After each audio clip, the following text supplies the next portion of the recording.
How do you say that? How do you say that? How do you say that? How do you say that? Hello again, welcome to another enjoyable ramble through the script world on How Do You Say That? I'm Mark Rise in Bicester in Oxfordshire. And I'm Sam Boffin in London.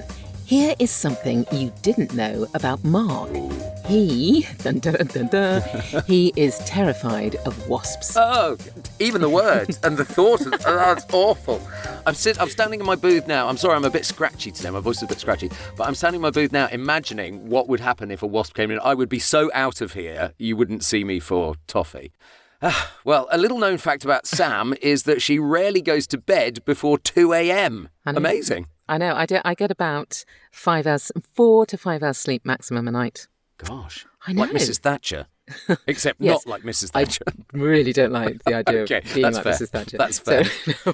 So anyway, as I hope you may all know by now, the idea of this podcast is to have a go at some real scripts, approaching them in different ways and showing there are as many ways to read a script as there are wonderful voice artists. Indeed. Of course, it's not just me and Sam on the podcast. Every week we invite a voiceover guest to come and share their opinions. And this week it's Ben Wake. Hi, Ben. How are you? Hello, I'm very well. Nice to speak to you both. It's lovely to have you here. Yes, it is. It is. It's lovely to have you here. Ben is a full-time, award-winning British voice actor. Award-winning, yes. Yes, award-winning. And taking advantage of his acting background and his degree. What was your degree in, Ben? Acting and musical theatre. That makes sense. Musical theatre. Say Were no you a more. Glee boy? I like to class myself as a recovering thespian. Nice, nice. So, with his musical theatre degree, Ben provides audio that keeps his clients returning again and again. His clients include Amazon, Disney, UEFA, Vodafone, the PGA Tour, Cointreau, and many more. Love a bit of Cointreau. Ben can also be heard as the main voice actor in Shiro Games' latest expansion to their long-running Northgard series. That's fantastic. So, Ben, have you got an interesting fact that we absolutely wouldn't know about you? I do. I have 3 boys at home and they're all named after turtles. Any particular turtles, Ben? Well, my 9-year-old is called Leonardo. My 6-year-old is Raphael. And my baby, 18-month-old now, is Michelangelo. Well, that's the thing, isn't it? Ninja Turtles or Hero Turtles, depending on whether you watched it on the Beeb or not. That is amazing. Or Renaissance painters, if you're in polite company. But You said yes. turtles rather than painters. How do you say that? This week we're going to be looking at an IVR script that I've brought in. But before that, let's see what Ben's been working on this week. What have you brought for us, Ben? I have brought a lovely little corporate script. I do a lot of corporate work.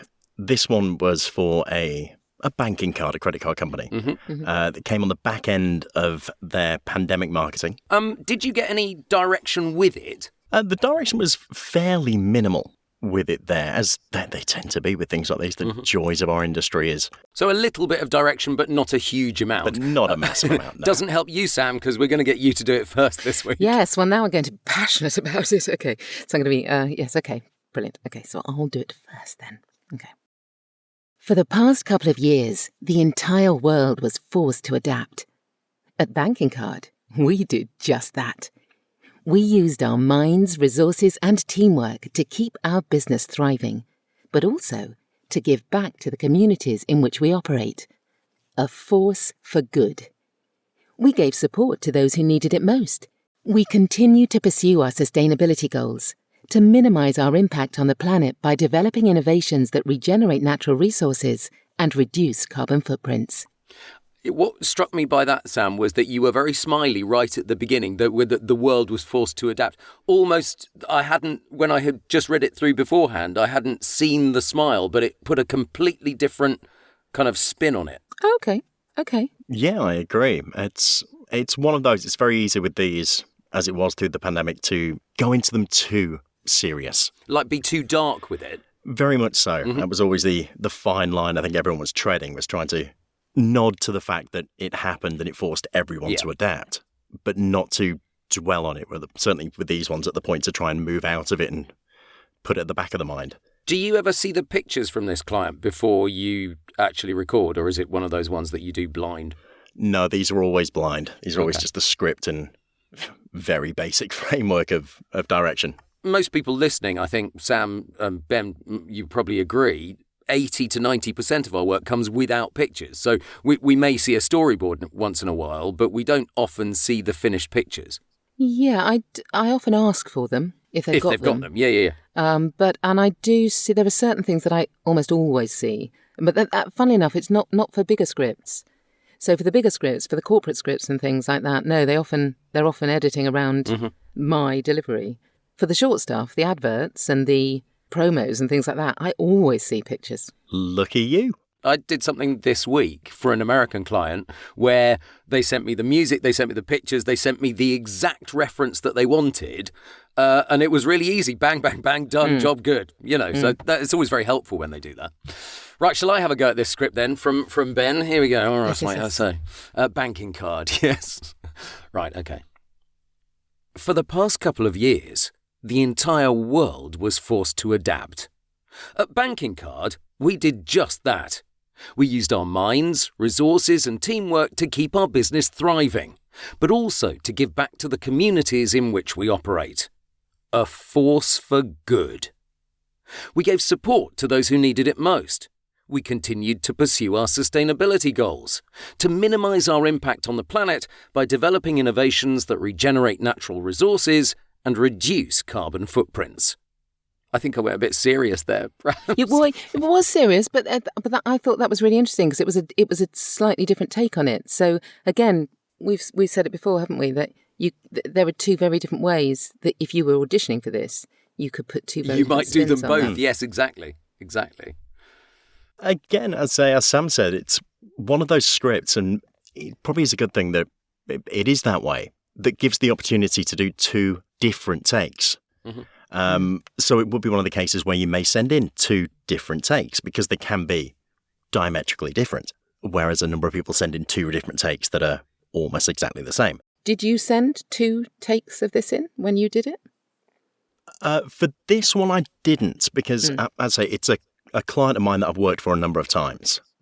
If it was a new client or it had come from a source where I was having to audition for the job itself, then I probably would have done. Can we hear how you did it, Ben? How you actually approached it for the client? Can we hear your read for it? For the past couple of years, the entire world was forced to adapt. At Banking Card, we did just that. We used our minds, resources and teamwork to keep our business thriving, but also to give back to the communities in which we operate. A force for good. We gave support to those who needed it most. We continued to pursue our sustainability goals, to minimise our impact on the planet by developing innovations that regenerate natural resources and reduce carbon footprints. It's a lighter read than either of us did, I think, Sam. That was really interesting because it was almost... the word that's popping into my head is jaunty. Yeah. I loved that because it was lighter than I think what both of us did. It brought a different understanding to the whole thing about communities and operating the force for good. You also you sped up actually towards that. You started, with. I mean, obviously, it's worth saying actually this is part of the script. The first part. Yeah. But and what was interesting is you did that really good classic thing of saying, right, this is the stall. I'm saying what we're going to cover here at the beginning. So and then you can afford then to quicken up as you get into the body of the piece, which is what you naturally did. Ben, what's your main kind of workload? Is it mainly corporate or commercial? What's your kind of split down the kind of different genres? I do a lot of corporate and a lot of explainer. I do a fair bit of medical e-learning and other types of e-learning. Oh, the really kind of the stuff that's got lots of difficult words in. Yeah. And do you like that? Do you love? Because I know a lot of people that do medical, they really enjoy getting their mouths around those difficult words. Do you really enjoy it? I don't mind it actually. Some of it can be interesting. Some of it can be an absolute nightmare. You spend a lot of time trying to research words. Yeah. So I'm lucky with most of the clients I do medical for. They send me quite an in-depth document along with them. Right. Yeah. With links to the various words and how to find them, how to pronounce them. I'm really glad, Sam, that he didn't bring a medical with him. God, a medical script with him. Honestly. I know that we're going to have to face it with one of our guests one day. Yeah. I'm glad I've got one that came through on episode today. 3. I can send through. Treatment of artificial mid-shaft clavicle fractures. It's You're all all fine. right. Ben, thank you. It's kind of you, but we'll wait for that pain. I think that's fascinating. And it's worthwhile remembering, of course, it's worth saying that these are real scripts that we've been working on here. But I mean, obviously the names have been changed. Banking card. It wasn't really called Banking Card. It wasn't really amazingly. called Banking Card. Extraordinary that. And some details have been changed to avoid copyright issues. Ah, yes, those copyright issues. Well, let's go with something that's seen as a little more run-of-the-mill next, shall we? It can be pretty good bread and butter work for a lot of us, though. IVR, telephony scripts. I've brought in a script from a telecoms company who sell IVR to their clients based all over the UK. There wasn't any more direction given, so spin it in whichever way you like. That's the thing. Ben, do you do much IVR stuff? I've done bits of IVR. I can't say it's a massive amount of my business, but I always find them difficult because I always find trying to sound less robotic and more kind of conversational with them. Yep. Depends what people want, but yes, absolutely, that can be really difficult. Should we start with Ben on this? It's a fairly straightforward run-of-the-mill IVR script, but see what you want to do with it. Okay. Welcome to the social group of companies. Calls are being recorded for monitoring purposes. For emergency repairs, please call Damien 0743 2133 630. For non-urgent repairs, please listen carefully and choose one of the following options. For general maintenance, please press 1. For Kent Barclay in plumbing, press 2. For Simon Johnston in electrics, press 3. For accounts and rent queries, press 4. Or for all other enquiries, press 5. To hear these options again, press the star key. Well, you see, Ben, you would be a delight to edit with IVR because actually the pace was the pace was what an awful lot of people look for, and I know what this client looks for, and that's really useful. Now, it might be that people are thinking, oh, well, isn't that just the standard pace of what IVR is? But yes, I mean, it's a style, and it's a recognised style, isn't it? Yeah, and as I say, it's trying to replicate that style without sounding like the dreaded AI voice. Exactly. But, I mean, I've heard some dreadful AI IVR actually in the last few weeks, and it has been, like, there's nothing like the cadence of a human voice. Sam, I don't know, you do a reasonable amount of IVR within the mix of your work, don't you? I do. Yeah, I do. You said quite a bit. do. I do. Sorry, I'm such a child. Honestly, yes, I do. I mean, not a massive amount, but yeah, I certainly have done a bit of IVR in my time. I would have been tempted to go back and ask them if we want to call Damien on 0743. Excellent and well picked up. And in fact, that's exactly what I did. And we put an on in there. So feel free to do that if you would like to, yes. Again, I would automatically say O. Do they want 07 or 07? Here's the big debate. This is the big IVR debate, 0 or O. Now, I tend to say O every time, especially for this client, but I've had other clients come back to me and go, no, it's got to be 0. Okay. But on my own mobile number, I would never say 078. I would only ever say 078. But then people put zeros at the other end. So this client likes O, but it's that perennial debate. Do you want O or 0? Because O, of course, is not a number. Absolutely. I do default to O because, as you say, that you tend to you would say it yourself. If somebody said, what's your phone number? I'd say, oh, it's 07, whatever. Exactly. And, they were having this exact debate on the podcast Newscast from the BBC the other day between Adam Fleming and Hugh Edwards, interestingly, which was fascinating. But it's so true. Do you say in news 0 or O? And they say always 0, apparently. It does make me laugh that they've got little people's names in. Ken Barclay. I know. Let's go for it. Welcome to the social group of companies. Calls are being recorded for monitoring purposes. For emergency repairs, please call Damien on 0743 2133 630. Oh, I wanted to say 0 then. How weird. I'd have started with an O and ended with a 0. I'm going to do that again. For emergency repairs, please call Damien on 0743 2133 630. For non-urgent repairs, Please listen carefully and choose one of the following options. For general maintenance, please press 1. For Ken Barkley in plumbing, press 2. For Simon Johnston in electrics, press 3. For account and rent queries, press 4. Or for all other inquiries, press 5. To hear these options again, press the star key. You did the interesting thing there because your brain went, oh, one of the words says queries and one of the words says inquiries. And they do that all the time in IVR. They can't make up their mind whether they want queries Did I say or inquiries? No, you did it correctly. But it's again, this is what you come across with people writing script. Yeah. It's like sometimes it's one thing, sometimes it's the other, sometimes it's a mismatch of both. Yeah, absolutely. You kept that quite light and quite pacey. Yeah. And your gauge was to probably go up at the end of the numbers. Please press 1. Please press 2. And I think that's a natural thing. A lot of people do that. There are only a few people that go down on it because you need to lead into the next number, I guess. Yes, also as a listener, if I'm listening, if I'm on the other end of the phone, I want to have some idea of when we're coming towards the end of that blooming list.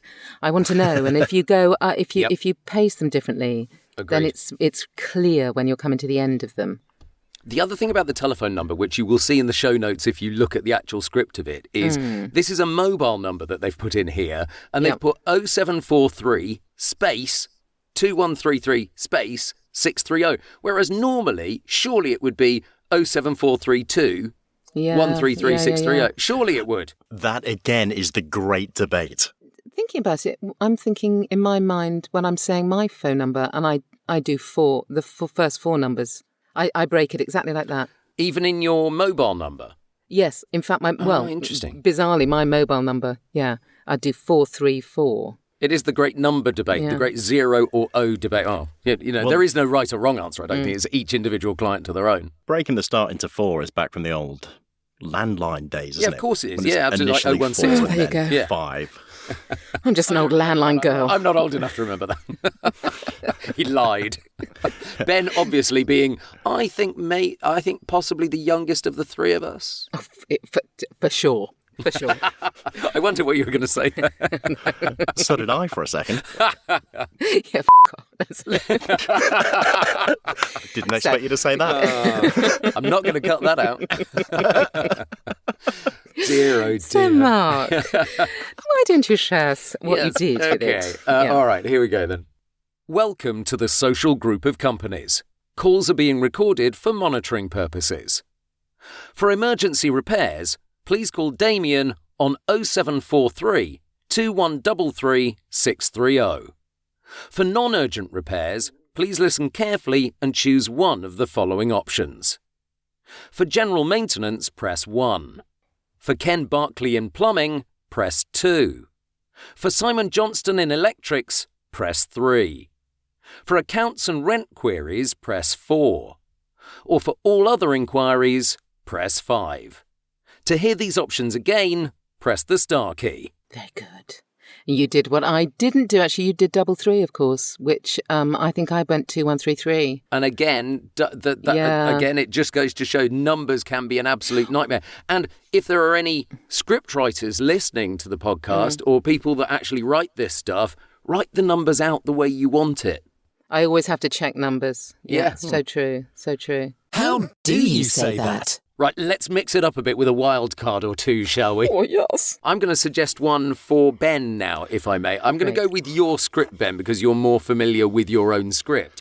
But I would like you to do it completely differently to the way that you actually did it for the client. I want you to imagine that you're a real timid mouse doing this script. It's a real timid way of approaching it, if that's okay. How mousy would you like? Quite mousy. Oh, yeah. We can do it cartoon if you want, Mark. It's up to you. However you determine timid and mouse-like to be.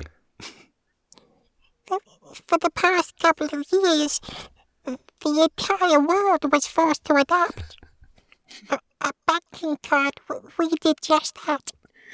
We used our minds, resources and teamwork to keep our business thriving, but also to give back to the communities in which we operate.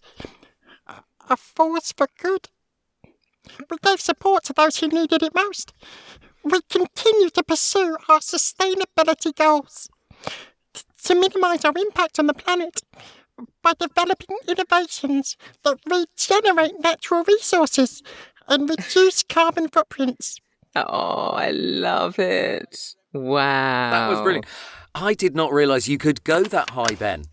I'm very impressed. That is so cool. I loved that. I love that. Sam, do you want to suggest one for me to do? I would like you to do your IVR script. Yeah. But I'd like you to do it with a sort of e-learning, but for a 7-year-old. So you're talking to a 7-year-old. Okay. Oh, okay? Difficult. With... Yeah. I've got the kind of picture that, yeah, all right. You don't have to do the whole lot if you don't want to. Okay. Just go down to Simon Johnston. Okay. I love Simon Johnston. So just go down to Simon Johnston. Okay. Welcome to the social group of companies. Calls are being recorded for monitoring purposes. For emergency repairs, please call Damien on 0743 2133 630. For non-urgent repairs, please listen carefully and choose one of the following options. For general maintenance, please press 1. For Ken Barkley in plumbing, press 2. For Simon Johnston in electrics, press 3. I wonder if that didn't go too patronising. Well, no. I think what was nice about it was the pace. I think was great for and 7-year-olds who are learning something. Yeah. Do need to hear every word and understand what they've got to do. So, I thought that was great. You two are both parents and have got children of that age, so you know what you're talking about, whereas I've only got nephews. The old adages don't talk down to them, but I didn't feel as though you were being patronising. I don't know. What did you think, Ben? No, it certainly didn't come across as patronising. But it's got to be lively and more expressive than anything else, just to keep their attention. Yeah, I was kind of trying to channel Paw Patrol. As you do. I do love Paw As you do, because, who wouldn't want to channel Paw Patrol in everything they do? On a random side note, my kids, I had a TV advert out, which I was quite excited about. It came on the TV as we were watching it. I got very excited. There we go. And both my boys were like, all right. Oh, no. Now, the actor who plays like the English dub of Ryder in Paw Patrol followed me on Instagram, and my boys lost their minds. I bet they lost their minds. Yeah, absolutely. I was like, oh, Todd. How do you say that? We also really want to hear your take on this week's script, so we have put them in the show notes. And if you would like to have a bash at one of them and send it to us on an MP3, that would be great. We can pick up one or two and we'll play them in an upcoming episode. Well, we'd also like your burning voiceover questions. What it is about the job, marketing, the actual read, the audition process, the dealing with clients. What is it that's bothering you? And you can send your question for future episodes to podcast@britishvoiceover.co.uk. Our question this week is, do you ask your clients for a final copy? Or, Ben, do you ask your clients that stuff? I do. Naturally, depending on the client, depending on the piece. If it's what I know is going to, be put to visuals. Yep. And is realistically going to be publicly disseminated more so than a kind of relatively secret internal piece, then yes, I'll ask for it because it's great to have it in the portfolio and it's always nice to see how it comes together. It's rare that certainly at the start of the process we have all the visuals and the music more so than a storyboard. So it's nice to see it come together and then you go, okay, yeah, that makes sense. I've started asking clients for them for the finished product, and I'm also asking for permission to use it on socials if I can, and also I'm throwing in the can you put a review on my Google business page as well at the same time. Oh really? And have you had much take up? Do you get? They're doing it. They're doing it, which is lovely. That's cool. It's lovely because if you remind them they're at that point that they like the job, you'd like a copy of it, and can they review you at the same time? It all kind of goes together. Yes, I probably don't ask enough. I suspect it's a throwback from working TV a lot, because in TV you automatically saw your stuff. Yes, you saw true. it on air that night often, but you see it on air go out, and so you sort of see the finished product. But a lot of the stuff I still do is TV stuff. But yeah, no, I really must ask more often, because on the times that I do get it through, when the client sort of sends it through at the end and goes, "Oh, this is how it came together, Sam. Isn't it? Whatever, isn't it great, or whatever." Great? And I'm always thinking, "Oh God, no, that sounds amazing." I don't mean me necessarily, but the whole mix, But they put it together. Yeah, absolutely. There's the thing that everybody needs to do. You need to ask for your final copies. Yep. Ben, thank you so much for joining us on this edition of How Do You Say That? I hope you've enjoyed it. It's been an absolute pleasure. Thank you for having me. Oh, thank you, Ben. And I will never forget your little mouse, as it were. Who were Mrs.? This is just a filthy It seems to podcast. be. I think it's just our minds. It was always going to go that way, Sam, wasn't it? That's true. We got there a bit sooner than expected on episode 3, but yes. I'm glad I could help. And remember, we will be putting both of today's scripts in the show notes so you can have a read yourself. Oh, yes. And please do have a go and send it in to podcast@britishvoiceover.co.uk. We would love to hear what you do with them. And it's the same email address for your voiceover questions as well, if you've got a burning question. Yeah, and please like and subscribe to the podcast. Oh, yes. And tell your voiceover friends and reshare our posts, our Facebook posts about it, that kind of thing. Yeah, now we're on Apple Podcasts. People can find us there. I think that's the easiest one to find us on, isn't it? Did we not get into the top 10? We did get into the top 10 of performing Briefly. arts in its first week. I'm just, not that we're yelling about that or anything. No, but what a wonderful moment that was. Well, do you know what, Sam? It's that time, and Ben can join in with this if he Yes. wants. Oh, yes. It's that time where we have to say the show name at the end of the podcast at the same time. But maybe we should choose where to put the emphasis. On the you, perhaps, this time? Okay, we'll do the you. Okay. Yeah. So it goes, thanks for listening, and join us next week for another episode of How do you say that? Say that? How do you say that?